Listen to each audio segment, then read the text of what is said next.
Lewis Hamilton penalized for exceeding track limits, starting from P16, and furiously lashes out at his team for not warning him. Stay until the end to see all the details and consequences of this penalty. Subscribe to stay informed about the latest Formula One news. Lewis Hamilton's final qualifying lap was more than just another attempt at speed. It was a culmination of every ounce of experience, precision, instinct, and raw nerve he had accumulated over nearly 2 decades at the peak of motorsport. Every heartbeat from the moment he left the pit lane pulsed with consequence. His earlier laps had been far from ideal, his first run marred by unexpected congestion through Sector 2 that forced him off the optimal line, braking earlier than ideal and lifting just enough to ruin the momentum. His second lap nearly immaculate until a slight rear-end twitch through Turn 9 sent the car just a hair wider than intended, forcing a micro-correction that cost a tenth and shattered any hope of pole at that moment. But none of that mattered anymore. This final run, the track rubbered in, the wind settled, the fuel minimal, was his last chance to deliver magic. The garage was stone silent. The tension inside the Ferrari pit wall was almost tangible, every technician locked into their screens, watching delta times fluctuate by hundredths, knowing Hamilton had more in his locker than anyone dared to admit. As the outlap unfolded with calm, the calm before a storm, Hamilton kept the tires in the right window, weaving down the straights, testing the brake bias, resetting his focus. A quiet radio check, then silence. And when he dropped the hammer at the final corner to begin the lap, it was like releasing a coiled spring. The W15 responded like a scalpel in his hands, dancing across the tarmac, flirting with millimeters of margin on entry, rotating with razor-sharp precision. Sector 1 flashed purple, a sector where mechanical grip and driver bravery mean more than raw horsepower. He had extracted every bit of speed through those high-speed transitions, using every available inch of track, brushing the curbs, dancing between grip and disaster. It was vintage Hamilton, but refined by years of evolution. Subscribe to stay informed about the latest Formula One news. Sector 2 appeared green, not a personal best, but strong. The live delta flickered green and showed him just under 2/10 up. Ferrari's garage froze. They knew that margin. They knew it meant Hamilton was on track to start ahead of at least one of their cars, if not both, depending on how the final sector unfolded. There were no signs of instability, no hesitations in throttle application. Each downshift was perfectly timed, each apex clipped with ruthless consistency. Yet beneath that calm exterior was the internal chaos of a driver managing tire temperature, brake wear, engine modes, and track limit paranoia, all while launching himself toward 200 miles per hour repeatedly. But what struck hardest wasn't what happened on the track. It was what didn't happen. The radio remained cold. Silent. There was no urgent shout from his engineer, no feedback about potential track limits, no cautionary messages about a wheel touching the white line in Turn 4 or Turn 10, places known to be merciless for deleting laps. That silence, in the world of F1 qualifying, wasn't peace, it was abandonment. Hamilton wasn't just driving on instinct, he was doing so without a spotter, without a safety net. For a man who operates with feedback loops as second nature, the absence of that feedback turned a high-wire act into something even more treacherous. When he crossed the line, the final sector polished, not breathtaking but clean, he knew it wasn't pole. He could feel the fractional time loss in the final traction zone. Still, he let out a breath and radioed with conviction, "That's all I've got, man."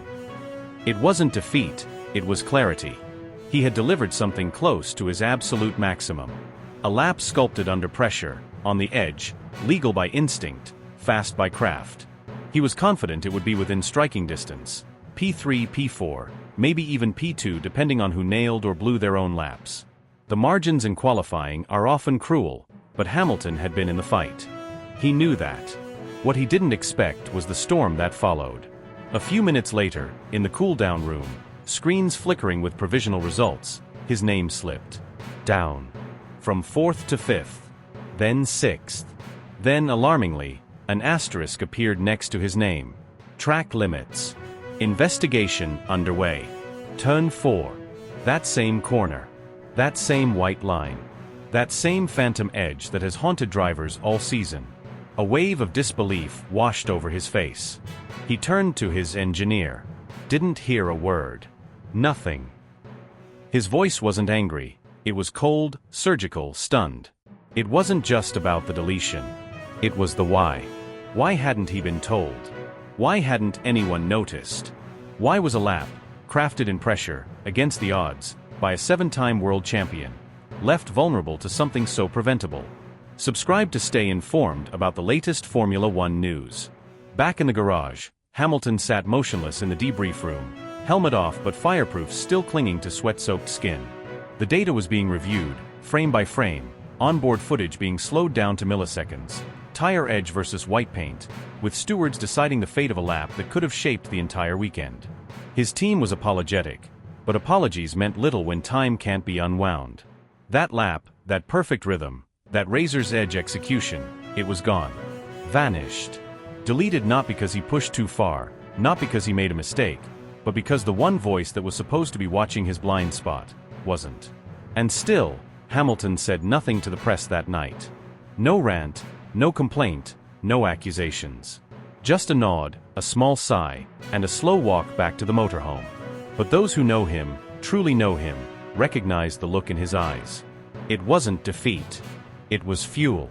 It was the quiet rage of a warrior denied not by failure, but by silence. And silence, in the world of Formula One, is often louder than any scream. But as the tension swirled through the paddock like a sudden desert storm, the real chaos was just beginning to unfold. It wasn't just a matter of track limits anymore. It was about perception, about control, about a driver who had spent 2 decades building a reputation on precision and now watched it unravel with the cold, digital precision of automated sensors and FIA officials hunched over screens. The moment the notification hit the FIA feed, a ripple ran through the garages. First Mercedes glanced up in disbelief, then McLaren mechanics exchanged wide-eyed looks. At Aston Martin, engineers paused mid-discussion. Everyone knew what this meant, not just a penalty, but a narrative shift. Suddenly, Lewis Hamilton wasn't the master of margins. He was the offender, the rule breaker, the man who'd gone too far, too many times. And Ferrari? Ferrari looked like amateurs. Seconds ticked by in eerie silence inside the scarlet-colored garage. The whir of computers and the distant screech of tires on asphalt were all that remained of the buzz that had filled the air just minutes before. Then came the boiling point. The slam of carbon fiber gloves against a metallic workbench cracked through the quiet like a gunshot. Heads snapped toward the noise. And there stood Hamilton, helmet off, fire in his eyes, fury written across every line of his face. "What the F*** was that?" he growled, pacing toward the engineering station like a predator cornered and betrayed. The data screens glowed around him, graphs and sectors shifting in real time, but none of it mattered. The numbers were irrelevant now. The emotion wasn't. Fred Vasseur, blindsided by the outburst, blinked hard and stumbled for words. "Lewis, it's under review. We were waiting on confirmation from race control." "Oh, come on, man." Lewis exploded. "Review? I got 4F*** ing corners flagged and no one thought to say anything?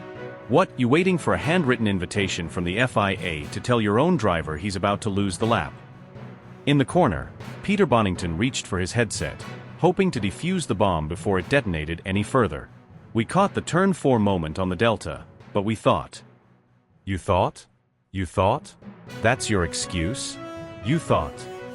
Lewis snapped, turning so fast his earpiece cable whipped across the table. "Bon, no, we're not in karting. We're in Ferrari. We're supposed to be fighting for podiums, not getting dropped to P16 because no one on the pit wall has the guts to warn me."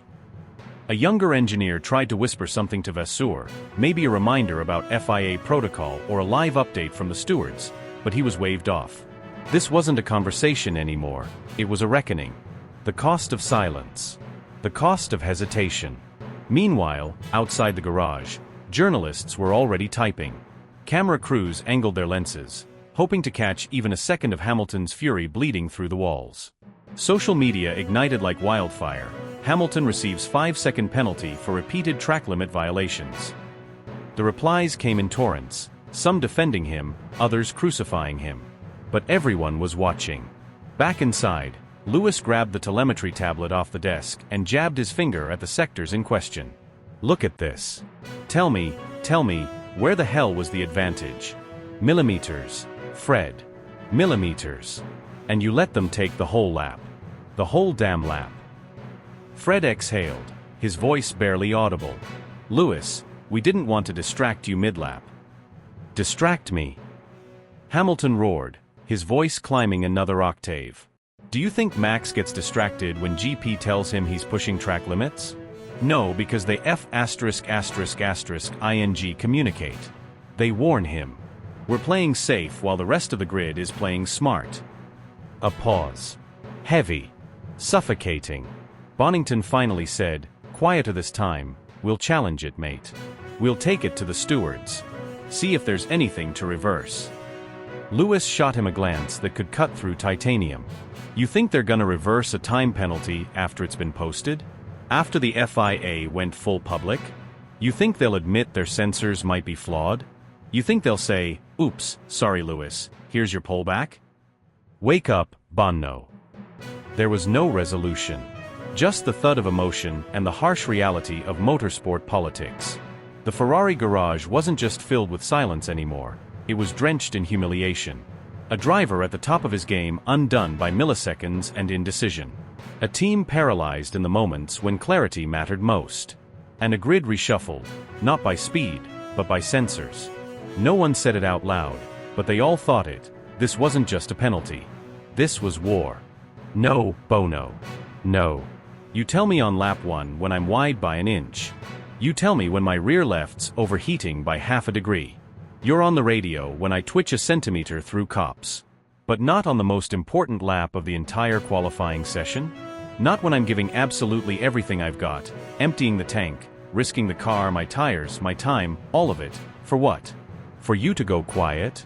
To suddenly decide I don't need feedback anymore? What did you think? That I developed telepathy between Q2 and Q3? That somehow I'd magically sense it? That I'd just know.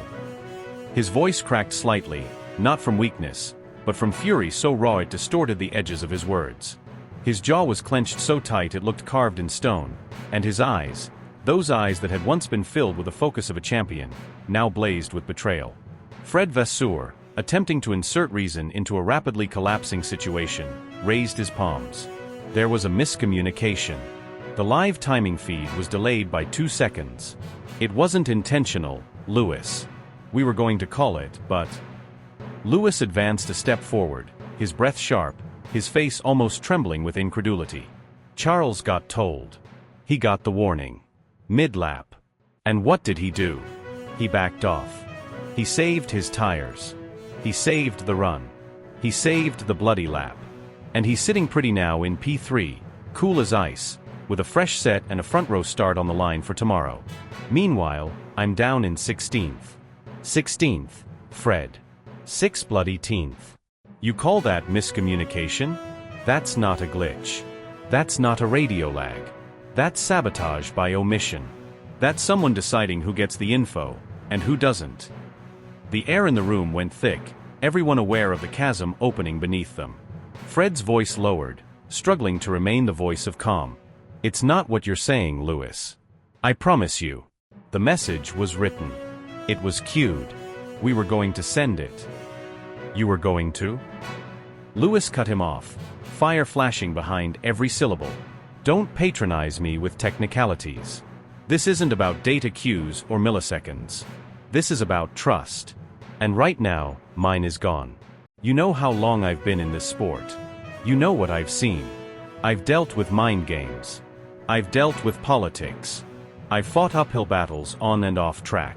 But this is different. This is from within. If this is how you run the team, if this is how you decide who matters and who doesn't, then just have the decency to say it to my face. Say it so I can stop pretending we're all playing the same game on the same field. The silence that followed wasn't empty. It pulsed with tension. Engineers, strategists, and comms personnel froze in place like statues, fearing even the sound of a breath would tip the room further into chaos. Lewis' hand shook slightly as he threw his visor into his bag, the hard shell smacking against the carbon with a hollow crack that echoed like punctuation to his rage. Without waiting for another word, he turned on his heel and stormed out of the garage. But the fury didn't fade with the distance. It clung to him, fueled him. His stride was thunderous, his presence radiating intensity like a man no longer just fighting for pole position, but for respect, for dignity, for fairness. Every step through the paddock was a declaration of war. And it didn't take long before he spotted Charles Leclerc, smiling for the cameras, the glow of third place reflecting in every flash of a lens. Leclerc was mid-answer, speaking monégasque to his national press contingent, flanked by handlers and media personnel. He looked relaxed, unbothered, protected. Lewis' jaw tightened again. This wasn't about the cameras. This wasn't about the microphones. It was about one question: who knew and when? As he approached, media eyes turned. A ripple of awareness spread like a wave, first to the journalists, then to the camera crews, and finally to Charles himself, who caught the movement from the corner of his eye. His smile faltered for a second, only for professionalism to quickly replace it. "Lewis," he greeted, not with arrogance, but with a wary edge. He knew. He knew something had snapped.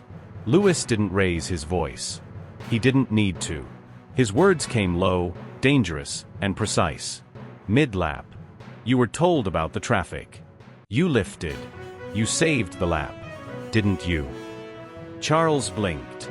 The pause said more than any answer could. I reacted as I was advised, yes. It was a last-minute heads-up. I assumed you were also told."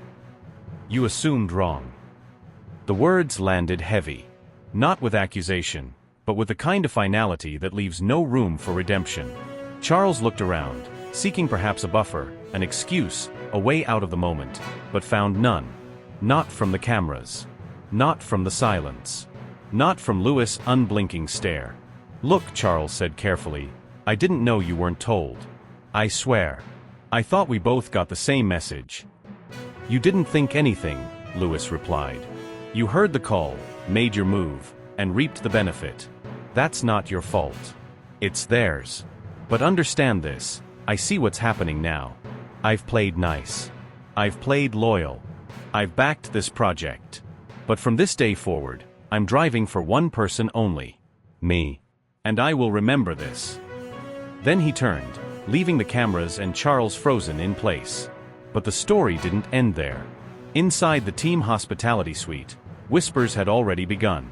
Engineers were replaying radio logs. Analysts were dissecting timestamps.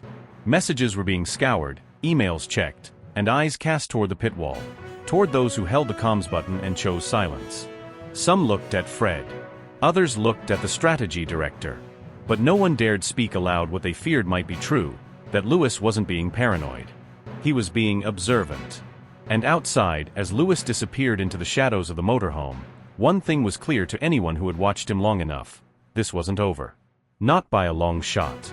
"Hey," Hamilton snapped, his voice slicing through the thick air of the paddock like a whip, raw with a mix of frustration, disbelief, and something deeper, something that simmered beyond the surface.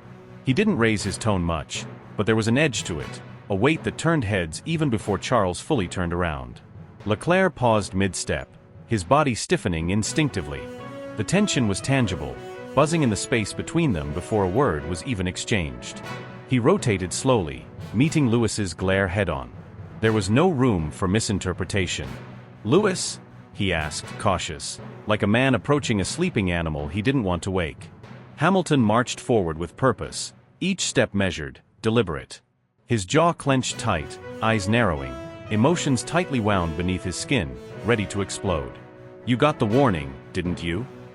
The question wasn't a question at all. It was an accusation in disguise. Charles blinked, thrown for a second. "What are you talking about?" A dry, humorless chuckle escaped Lewis's lips, bitter and clipped. "Don't. Just don't insult both of us. You knew. You got the message mid-lap. That's why you lifted off in turn 11. I've seen you're on board. You hesitated. You braked too early. Nobody does that unless they're told something." Leclerc's eyes narrowed, trying to find a path through the emotional minefield in front of him. "They said I was close, that's it.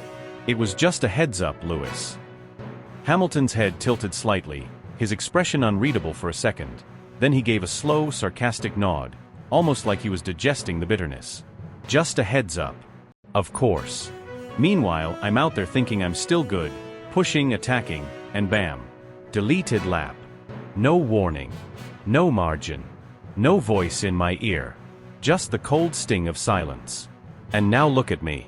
16th. Charles took a subtle breath. He didn't like this. He didn't like being cornered, especially not when he hadn't even made the call. "Lewis, I didn't ask for it. I didn't request that heads up.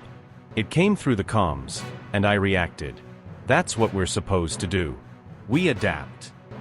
Hamilton shook his head, almost laughing, but it was hollow, no joy, no amusement, just contempt filtered through exhaustion. "You adapted because you were given the chance to. You got a lifeline. I didn't. And we're both in red suits. We're both Ferrari. At least on paper." There was a silence, broken only by the low rumble of engines in the background. But this confrontation, was louder than any V6 on the grid. "I'm not your race engineer, Lewis," Charles finally said, his voice firmer now, more defensive. "I was in the middle of a hot lap. I wasn't watching your dashboard. I didn't know what was or wasn't being said to you." Lewis stepped even closer, invading that fragile space between teammates that had cracked too many times this season. His voice dropped, quiet but razor sharp. "We're in the same damn team, Charles. That used to mean something. Used to mean looking out for each other. But now? Feels like you've got one garage with two separate agendas." Charles flinched at that. Not physically, but there was a shift in his posture, a flicker in his eyes. "You think I'm conspiring against you?" he shot back, incredulous. "You really believe that? That I'd play politics while I'm still trying to keep this car from sliding every lap?" Hamilton's eyes didn't waver. "I think you benefited from information I wasn't given. Whether that was your doing or not, it doesn't change the outcome. And I've been in this sport long enough to know that sometimes, silence is a strategy." The silence after that wasn't just heavy, it was suffocating. Leclerc exhaled slowly, shaking his head, unable to fully process the weight of the implication. "So what, now we're enemies?" Lewis's voice came low and cold. "We're competitors. Don't get it twisted. The only difference is I thought we were competing with everyone else." Leclerc's lips parted, 1,000 words rushing to his mind, but none felt right. None felt strong enough. Instead he turned slowly, walking away, shoulders tense, thought spinning, heart thudding harder with every step away from the confrontation. But the echo of Hamilton's voice, and the message behind it, followed him deeper than any engine roar ever could. "Exactly," Lewis snapped, his voice sharp like a blade, cutting through the thick, unspoken tension that had been building lap by lap, session by session, ever since he joined the Scuderia. "You're focused on your lap. They're focused on you. So where does that leave me, huh? Where the hell does that leave me, Charles? The guy with 7 world championships left hanging in the garage while the shiny new favorite gets every ounce of strategy, every ounce of priority, and every goddamn advantage handed to him like a silver spoon." Charles blinked, momentarily stunned. His jaw clenched, eyes narrowing not out of arrogance, but confusion and disbelief. "That's not fair," he managed, his tone defensive yet raw, visibly trying to hold his composure under the weight of Hamilton's accusation. "You know that's not fair, Lewis. I didn't ask to be anyone's golden boy. I didn't lobby for anything. I went out there and drove the lap they told me to drive. That's it."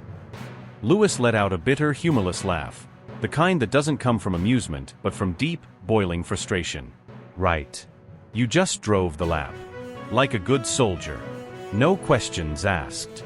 No pushback. No thought about what it might do to my lap. To my race. To my damn season. And look where that got you. Pole position, glory, headlines. And me? Screwed. Again." Charles's face flushed, more out of wounded pride than anger. "So now I'm the villain," he said, raising his voice for the first time. "You really think I wanted this? You think I'm part of some conspiracy against you? Like I've been plotting in the motorhome, trying to tear you down from the inside? Is that what you think of me?" Lewis didn't even blink. His tone, calm now, was almost colder than his anger had been. "No," he said, voice low and heavy with restrained fury. "But you sure as hell reaped the rewards. Every miscommunication that benefits you. Every strategy call that magically leans your way. Every gap that's created accidentally in traffic. Every time the pit wall goes silent on me but not on you. You didn't build that, Charles. But you're not exactly running from it, either." There was no more yelling. No more sharpness. Just a silence that hurt more than anything else. Lewis turned without another word, walking away, each step echoing with tension across the dimly lit paddock. He didn't look back. He didn't need to. The damage had already been done. Charles stood there, frozen, lips parted like he had more to say but didn't know where to begin. And maybe that's what made it worse. He hadn't seen it coming. Not like this.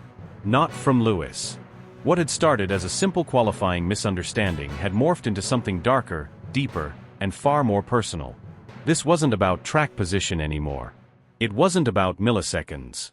It wasn't about who got out first or who had cleaner air. It had become about trust. Trust that had silently eroded until there was nothing left but fragments of suspicion, frustration, and disillusionment between two of the most talented drivers on the grid. And trust, especially for someone like Lewis Hamilton, wasn't just another casualty of racing politics. It was everything.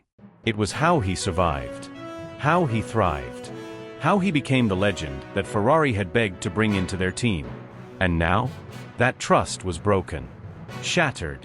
Crushed under the weight of strategic ambiguity and internal favoritism.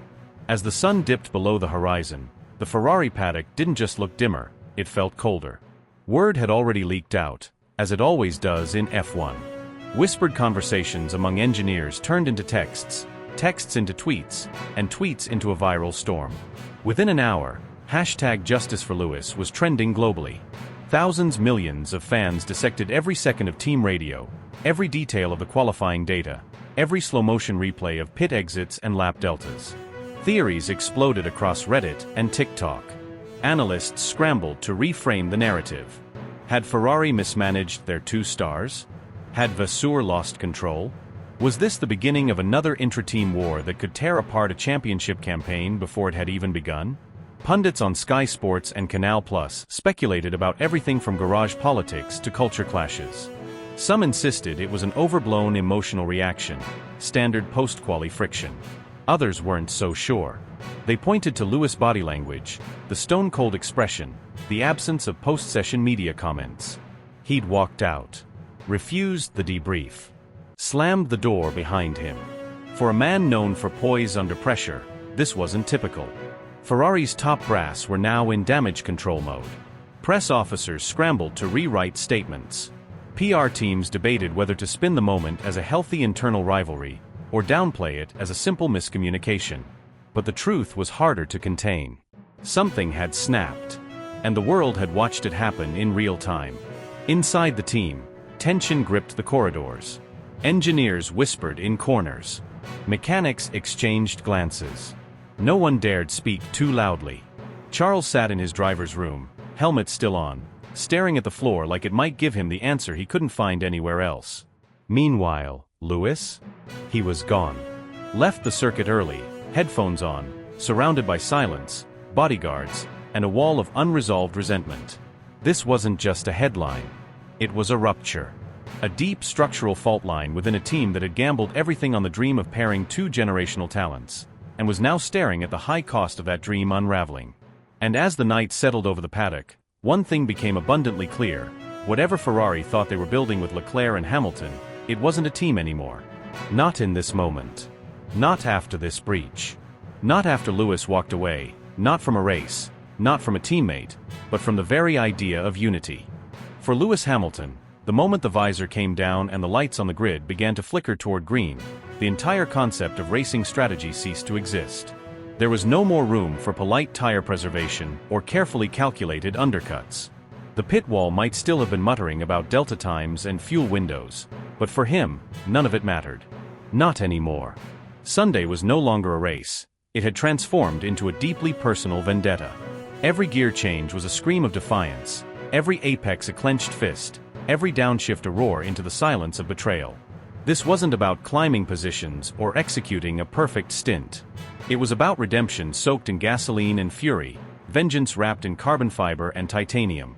Because when you've been disrespected by the very people who built their legacy on your victories, when the same walls that once displayed your world titles now echo with murmurs of doubt, when the mechanics no longer meet your eyes in the garage and the engineers speak in cautious tones like you're already gone, then something inside you shatters.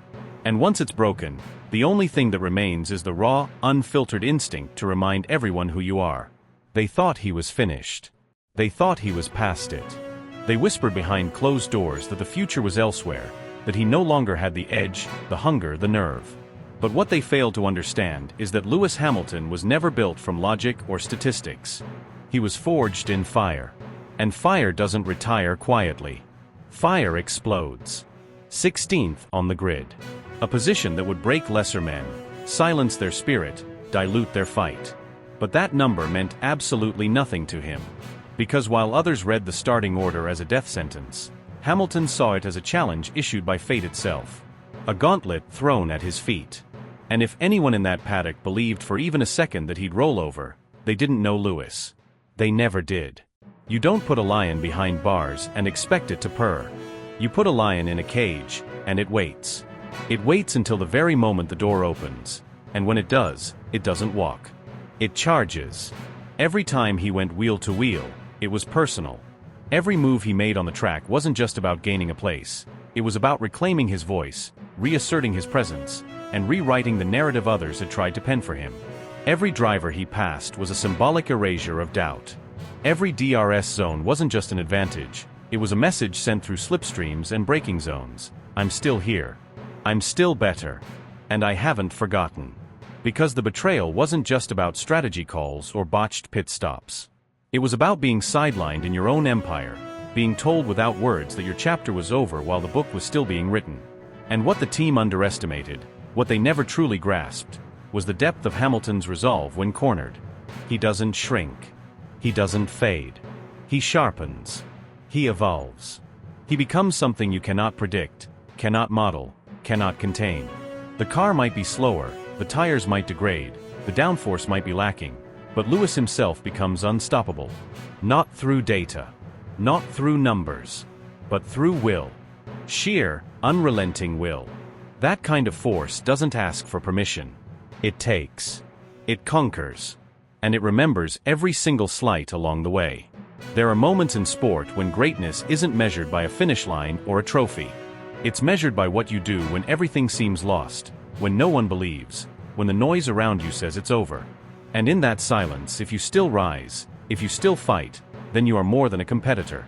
You are a legend clawing back control from those who thought they could write your ending without your consent. Hamilton didn't just drive that day. He declared war on mediocrity.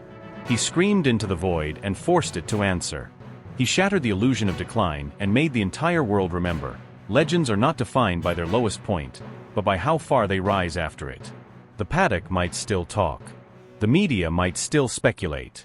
The critics might still doubt. But none of it will matter when the roar of his engine drowns out everything else. Because for Lewis Hamilton, this isn't about one race. It's about legacy. It's about identity. It's about never letting anyone take from you what you bled to earn. And on that Sunday, as the lights went out and he launched from 16th with the rage of 1,000 injustices burning in his chest, everyone watching knew this wasn't strategy. This was survival. This was a man refusing to be erased. This was war.